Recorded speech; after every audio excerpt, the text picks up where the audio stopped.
The mind is the first battlefield, and it is also the final temple. Every action that you take in life, every word that leaves your mouth, and every decision that shapes your future begins with a single thought. If you do not learn to lead your mind, it will lead you. Many people believe that control of the mind means emptying it, silencing it, or forcing it to stop wandering. But the truth is, the mind cannot be silenced completely. Its nature is to move, to think, to imagine, to analyze. To control the mind is not to destroy its movement, but to guide it with direction and discipline. Just as a river without banks floods and destroys everything in its path, a mind without control overflows into distraction, confusion, and suffering. But when the river has banks, it becomes a source of power, giving life, sustaining growth, and creating harmony. The thoughts you allow to take root in your mind are like seeds.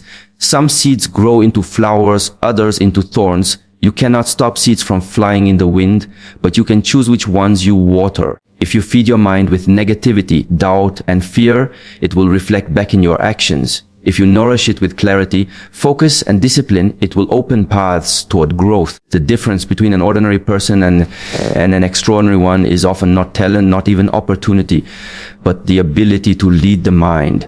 A scattered mind chases everything and catches nothing. A focused mind can turn even a small chance into great achievement. To control the mind requires awareness. Most of the time, people act without awareness. They wake up, rush into the day, let random thoughts dictate their mood, and before they know it, the day is gone. But when awareness is present, you begin to notice the impulses of the mind. You begin to see how anger rises, how desires distract you, how fear whispers in moments of decision. With awareness, you are no longer a prisoner of those thoughts. You become the observer, and in observing, you gain freedom. The practice is not to push thoughts away, but to recognize them and then choose, is this thought useful or is it wasteful? If it is wasteful, let it pass. If it is useful, let it grow. Imagine a rider on a horse. If the rider cannot hold the reins, the horse will run wherever it wants, sometimes into danger. But if the rider is skillful, even a wild horse becomes a powerful ally. Your mind is that horse filled with energy and movement. Control is the reins. Discipline is the skill of the rider. Without them, the horse controls you. With them, you ride towards your chosen path. Many people say, I cannot control my thoughts. They come automatically. This is true, but you can always control what you do with them. You do not have to believe every thought. You do not have to act on every impulse. A thought of anger does not mean you must speak harshly. A thought of fear does not mean you must run away. A thought of doubt does not mean you must give up. Control of the mind begins with the pause, the space between the thought and the action. In that space lies your freedom. The greatest battles you will fight in life are not with others, but with yourself. You will battle laziness when discipline is required. You will battle distraction when focus is needed. You will battle fear when courage is demanded. If you lose the battle of the mind, even the simplest task becomes heavy. But if you win it, even great challenges feel possible. That is why all masters, leaders, and wise people through history have emphasized one truth. If you can lead your mind, you can lead your life. When you master your mind, you begin to see things as they are, not as fear paints them or as desire distorts them. A calm mind is like still water. It reflects reality clearly. But a restless mind is like stormy water. Everything appears broken and unclear. That is why controlling the mind is not about suppression, but about stillness, clarity, and direction. Every day is an opportunity to practice this control. When distractions call, return to your purpose. When negative thoughts arise, return to awareness. When emotions surge, return to breath. Step by step, the mind becomes a servant of your will, not the other way around. And once the mind is steady, everything else follows. Your words become careful, your actions purposeful, your life harmonious. To control the mind is to reclaim the power of choice. It is to refuse to live like a leaf blown by the wind, and instead to live like a tree, rooted and strong. And when the storms of life come, and they will, you will not be carried away, for your mind will not be your enemy. It will be your strongest ally. The mouth is one of the smallest parts of the human body, yet it holds the power to shape entire lives. Words once spoken can never return, and their impact often outlives the moment they are said. That is why to control the mouth is to protect relationships, to build trust, and to preserve peace.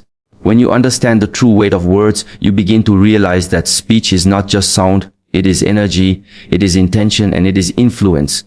A word can open a heart, and the same word spoken carelessly can close it forever. A word can inspire someone to rise beyond their limitations, and another word, delivered without thought, can crush their spirit completely. The mouth is like a sword, sharp, precise, and dangerous if not used with discipline. But in the hands of wisdom, the same sword can protect, defend, and bring honor. Most conflicts in the world are not caused by lack of resources or absence of intelligence, but by misuse of the mouth. Arguments escalate because of words spoken without pause. Friendships are lost because of careless remarks. Families break apart because of repeated harshness. Nations go to war because of words filled with pride and provocation. If you think deeply, you will see that speech is never small. What we call just words often leaves scars that last longer than wounds of the body. Controlling the mouth means understanding this power and respecting it. It is not about silence, it is about speaking with clarity, kindness, and necessity. To control the mouth, one must first control the mind, because the mouth simply gives voice to the thoughts within. When anger rises in the mind, the mouth becomes sharp. When greed grows, the mouth becomes deceptive. When insecurity rules, the mouth becomes boastful. But when clarity and compassion guide the mind, the mouth becomes gentle, truthful, and wise. That is why silence is often advised, not because silence itself is holy, but because silence creates space for the mind to cool, for emotions to settle, and for wisdom to arise before words are released. There is an ancient saying, before you speak, let your words pass through 3 gates. At the first gate, ask yourself, is it true? At the second gate, ask he, is it necessary? At the third gate, ask, is it kind? If your words can pass all 3 gates, then let them flow. If not, let them remain unspoken. Imagine how many arguments, how many misunderstandings, how many regrets could be avoided if this simple discipline was practiced daily. Most of the time, regret does not come from what we failed to say, but from what we said too quickly, too harshly, too thoughtlessly. Words are also a reflection of inner character. People can pretend with their actions, but their speech often reveals what lies beneath. A person filled with bitterness will eventually speak bitterness. A person filled with peace will eventually speak peace. That is why working on your words is also working on your soul. When you discipline the mouth, you are not only protecting others, you are also polishing yourself. You are training your ego to step aside and allowing wisdom to speak instead.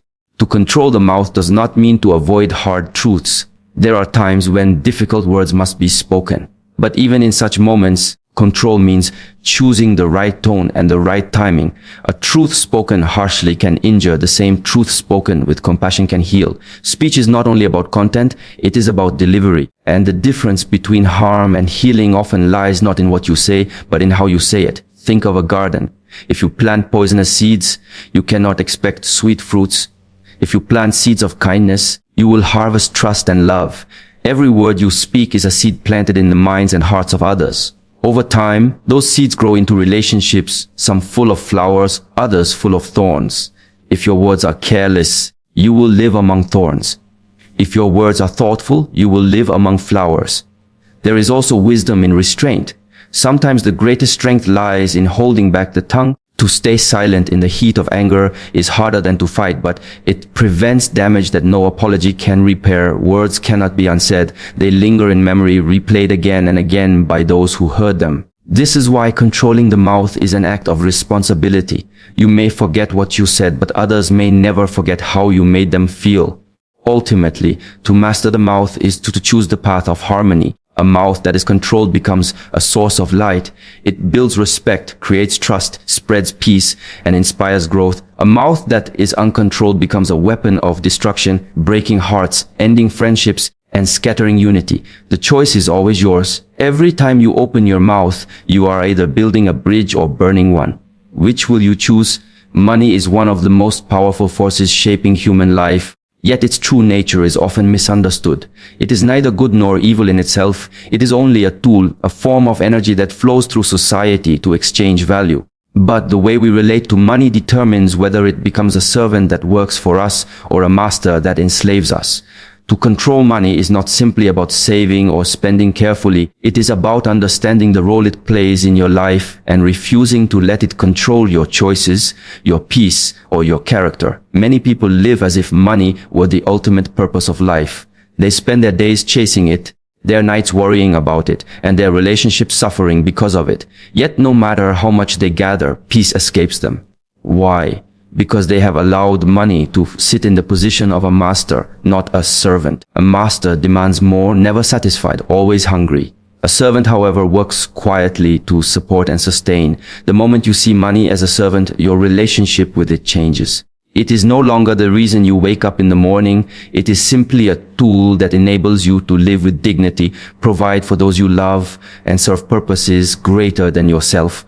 Control of money begins with control of desire. The problem is not that money is scarce, but that desires are endless. One who earns a little dreams of more, and when more is achieved, the hunger only grows further. Without discipline, money feeds the fire of greed, and greed has no finish line. To control money means to master the art of enough. It is to understand the difference between needs and wants, between survival and excess. A wise person uses money to support life. A foolish person sacrifices life in pursuit of money. There are 3 moments where control of money reveals itself: how you earn it, how you spend it, and how you save it. The way you earn money reflects your values. If you compromise honesty or integrity for wealth, then wealth itself becomes poison. The way you spend money reflects your priorities. If money constantly flows into pleasures and impulses, then you are not its master. The way you save or invest reflects your foresight. If you live only for today without planning for tomorrow, then you remain vulnerable. Mastery of money requires balance in all 3: earning with dignity, spending with awareness, and saving with discipline. Some believe that wealth brings freedom, but freedom does not come from the size of your bank account. Freedom comes from detachment. A rich man who is enslaved by fear of losing wealth is less free than a poor man who has peace of mind. To control money is not to hoard it, but to put it in its proper place. If you can walk away from wealth when it compromises your principles, you are free. If you can give generously when others are in need, you are free. If you can live content with what you have without comparing yourself to others, you are free. Money also tests character. A person without money may appear humble, but often it is only because they lack opportunity to show otherwise. Give that same person wealth and their true nature is revealed. Some use money to uplift, to create opportunities, to heal suffering. Others use it to dominate, to flaunt, to feed pride. Therefore, money itself is not corrupting. It simply magnifies what already exists within. Control of money is ultimately control of the self. Think of money like fire. Fire can cook your food, warm your home, and light your path. But the same fire, if uncontrolled, can burn your house to ashes. The problem is never the fire, it is how you handle it. In the same way, money handled with discipline sustains life, but money left uncontrolled consumes it. There is also wisdom in balance. Too little attention to money brings poverty and struggle. Too much obsession with money brings anxiety and emptiness. The middle path is to respect money but not worship it, to use it but not cling to it, to manage it but not be managed by it. When money is under your control, it becomes a blessing. It provides stability, opens possibilities, and gives you the ability to serve others. But when it controls you, it blinds you to what truly matters: health, relationships, peace, and purpose. In the end, money is temporary. It comes, it goes, it circulates. What remains eternal is the impact of how you used it. Did it enslave you, or did it empower you? Did it divide families, or did it bring them closer? Did it inflate your ego, or did it humble you to help others? To control money is to see it for what it is: a tool, never the master, always the servant. Discipline is often misunderstood as a form of restriction, as if it were a set of chains placed upon your freedom. But true discipline is not about limitation. It is about direction. A person without discipline may think they are free, but in reality, they are slaves to their impulses, their distractions, and their emotions. Freedom without discipline quickly collapses into chaos, while discipline creates the foundation for real freedom. When the mind, the mouth, and money are brought under discipline, they no longer act as enemies to your peace. They become instruments of balance and strength. Consider the mind. Without discipline, it wanders endlessly, jumping from one thought to another, unable to stay focused. A scattered mind can achieve nothing because it cannot hold attention long enough to complete any task. But when discipline is present, the same mind becomes sharp and steady. It is like sunlight passing through a magnifying glass. When scattered, it gives warmth, but when focused, it can ignite fire. Discipline takes the natural energy of the mind and channels it toward meaningful goals. The same is true with the mouth. Without discipline, words flow carelessly, often causing harm. A person who speaks without restraint may feel powerful in the moment, but their relationships slowly collapse under the weight of their words. Discipline gives the ability to pause before speaking, to choose words carefully, and to deliver truth with compassion. This self-restraint is not weakness, it is strength. The strongest person is not the one who can shout the loudest, but the one who can remain silent when silence preserves peace. That level of discipline is what transforms speech from a weapon into a tool for healing. And money too demands discipline. Earning without principle, spending without thought, and saving without foresight lead only to instability. With discipline, however, money becomes a source of security rather than anxiety. It allows you to provide, to plan, and to give without being consumed by endless desire. Discipline in money means learning to delay gratification, to live within means, and to use wealth to serve life, not the other way around. Without this discipline, even great wealth can create great suffering. Discipline, therefore, is the bridge between control and freedom. It teaches you to guide your energy instead of wasting it, to act with awareness instead of reaction, and to live by choice instead of by impulse. Many people reject discipline because they mistake it for punishment, but the truth is that self-discipline is the highest form of self-respect. When you discipline yourself, you acknowledge that your time, your words, and your resources are valuable. You refuse to throw them away carelessly. Look at nature and you will see discipline everywhere. The sun rises and sets at its appointed time. The seasons follow a cycle. Rivers flow within their banks. A tree does not bear fruit whenever it pleases. It follows its rhythm. Discipline is not something unnatural. It is the law that keeps harmony in existence. In the same way, when discipline governs human life, balance appears naturally. Without it, everything falls into disorder. True discipline is not forced from outside. It grows from within. External rules can guide you for a time, but if inner discipline is absent, the moment external pressure disappears, old habits return. Inner discipline is the ability to remain steady even when no one is watching, to act rightly not because you fear punishment, but because you value your own integrity. It is this inner discipline that creates strength unshaken by temptation, adversity, or opinion. At first, discipline feels heavy. Waking early, controlling speech, saving money, holding focus. All these acts seem difficult in the beginning, but over time, discipline transforms into freedom. The body becomes healthier, the mind calmer, relationships stronger, and life more stable. What once felt like effort becomes natural rhythm. Just as a musician practices scales daily until music flows effortlessly, discipline trains you until wisdom flows into your actions without struggle. Without discipline, even abundance becomes a burden. With discipline, even little becomes sufficient. It is not the amount of resources you have that matters, but the strength with which you manage them. The uncontrolled person is always restless, while the disciplined person walks with quiet confidence. In the end, discipline is not about denying yourself life's joys. It is about protecting yourself from life's traps.